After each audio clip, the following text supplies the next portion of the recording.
Today we're going to turn this simple techno groove into this atmospheric sounding interesting piece. And to do so, I'm going to show you how you can create amazing sounding techno drones in 3 levels of complexity. My name is Philip from Pick Yourself. I produce, mix and master music professionally for many years, and the only reason this channel exists is because I want to share some of the lessons that I've learned with you, help you make progress faster and produce music that is actually meaningful and makes a difference. So if that resonates with you, make sure to subscribe, and I will now jump right into the topic of today. Techno is in many ways a really simple genre. So you have a straightforward groove that is effective on the dance floor, you have melodies with just a few notes, and also there's not so much harmonic complexity. Now, this lack of complexity on the one side is something that we want to add somewhere else, and this is where today's tutorial comes in, because we want to create textures, atmospheres that pull the listener in and keep them engaged even though the rest of the song is relatively simple. So this is what drones are made for, and I'm going to show you 3 different complexity layers of drones that get more interesting with every step.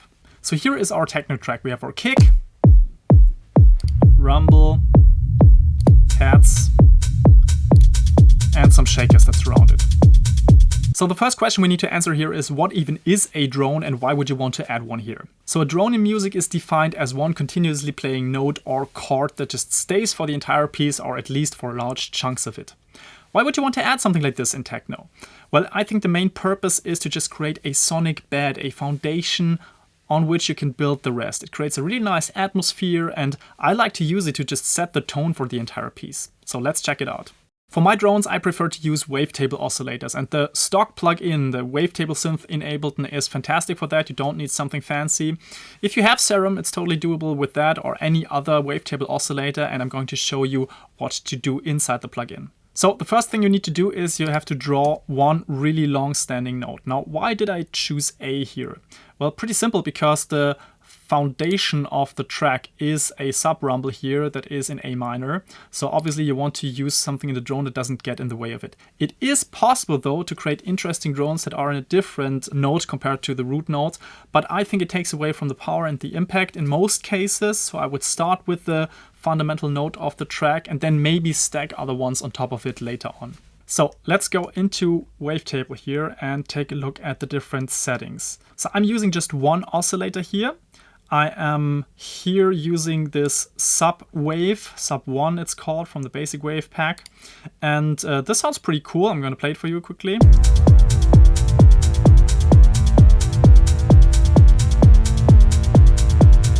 Now, as you can see here, the wave shape is moving.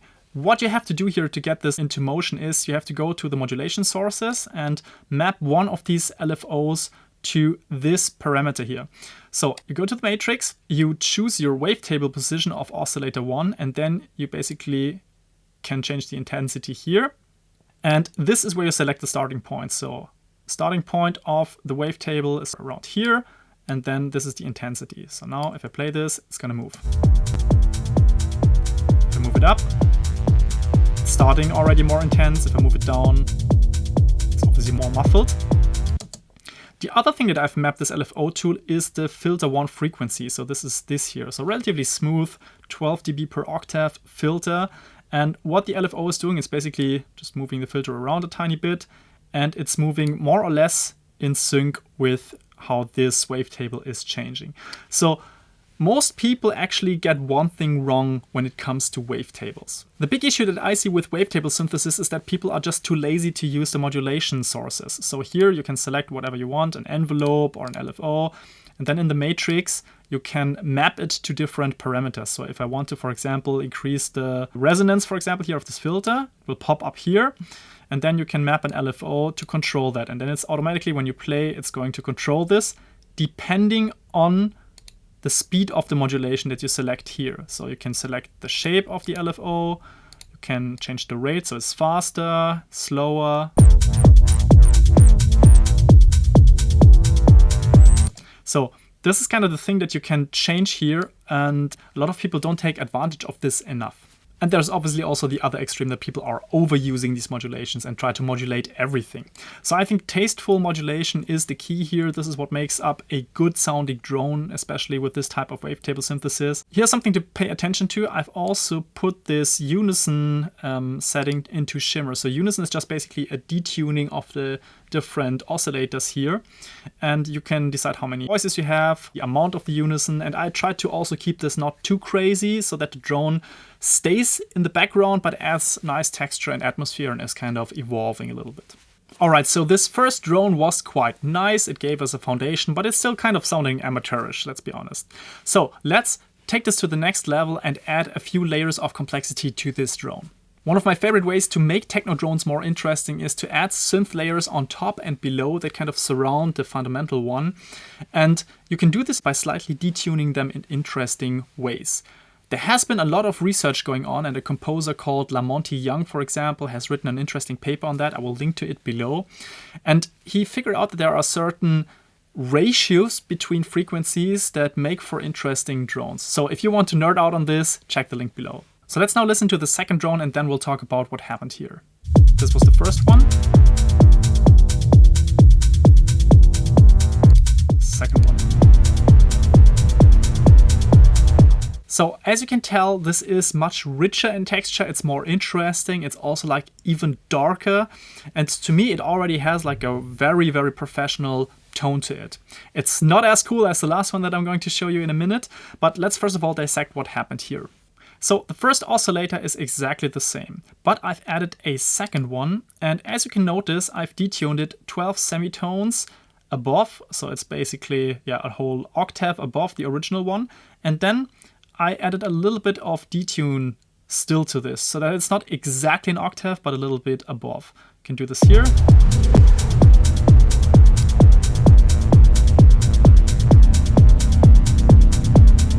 So you get the idea. You slightly detune it to make sure that it has like a little bit of interesting tension going on between the foundation and this additional synth layer. And then I did one more thing. I also added a sub layer here. So the sub is basically one octave below. You can then change the tone here and the gain obviously and adjust this to taste. So it sounds like this. It's more gritty, less gritty. And gain is basically how much of it you mix into this. Now, without the sub layer, it sounds like this. With the sub layer. So it's really subtle, I know, but it's kind of this growling thing underneath, and I think it makes a lot of difference for this overall texture. Let's now take a look at the modulation, and I want you to pay close attention because I did something very special here. So LFO1 and LFO2 are in use. The first one is relatively slow, the second one is relatively fast. But in the matrix, you will see something interesting. The LFO1 is mapped to the position of the first oscillator, just as it was before in the first drone.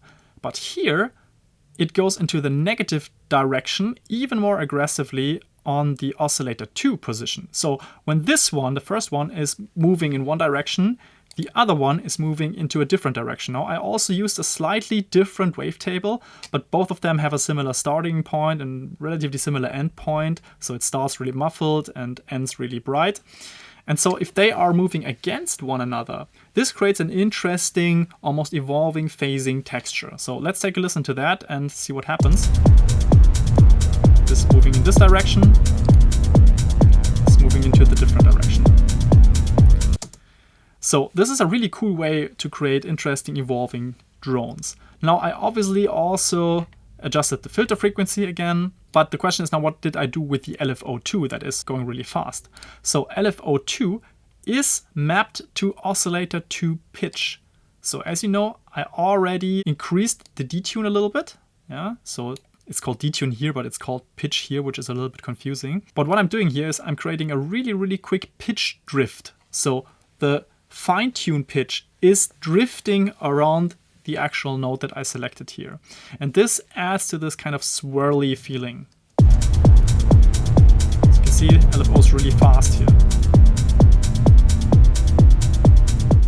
I can show you a more extreme setting so you get the idea.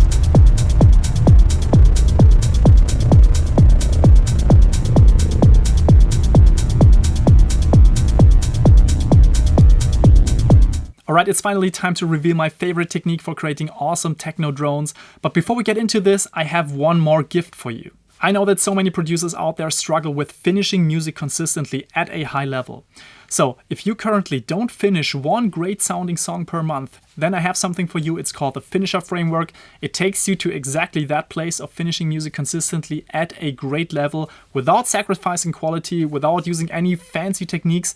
It just helps you install the right workflow, the right habits, and the right mindset to actually achieve that goal. You can get this at pickyourself.com/framework. The link is also in the description. And now let's come back to our topic and talk about the final way that you can use to create a great sounding techno drone. So there are actually two very important problems with our level 2 drone. And that is, on the one hand, it clutters the entire frequency range. And on the other hand, it still doesn't sound as spacious as I want it to. So how can we solve this? Let's listen to this first of all. Now, in our level 2 drone, I'm actually solving this problem, and I will share with you why and how. So in techno, I personally want my kick to cut through no matter what. But then on the other hand, I also don't want to sacrifice everything else, all the emotion, all the texture, just to make room for the kick. So how do you solve this? In my example, I'm using an LFO tool. You can also use Shaperbox. There's also a pretty cool plugin for that. Or you can just simply create a sidechain compressor. The idea is that the drone is being ducked whenever the kick hits. So this is how this like level 3 drone sounds like.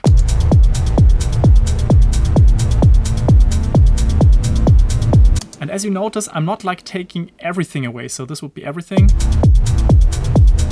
This to me is just pumping a bit too hard.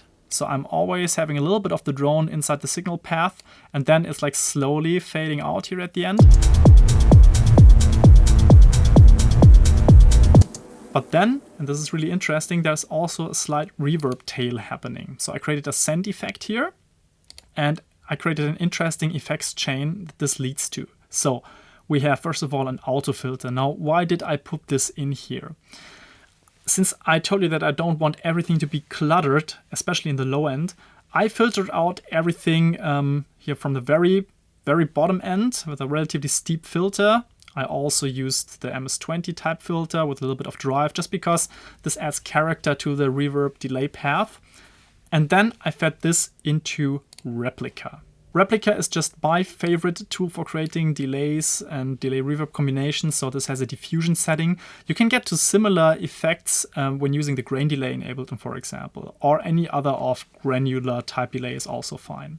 But this is something that works really well for me, using like quarter notes straight here. And what happens after this is the thing that actually makes a difference. So as you can see, after the delay, I have an erosion plugin. Now, erosion is basically feeding a specific type of noise into the signal. So in this case, I used this wide noise setting, and you can change the width here to make it aggressive, less aggressive.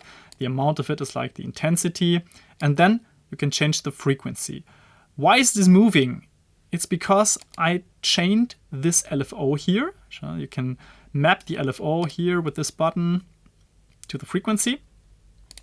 So, and this is why it's moving at the speed of the LFO. So I can increase the speed or take it down. This is like moving really, really slowly. Here, this offset and depth is basically where does it start, where does it end. Using this type of combination, LFO plus erosion on the effects path, is what makes this so interesting. This is the kind of the evolving texture in the background.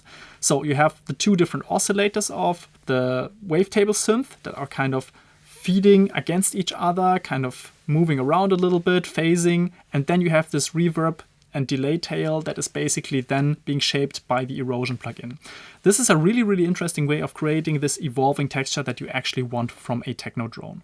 Let me now play this for you one more time, and we'll go through the different levels of complexity.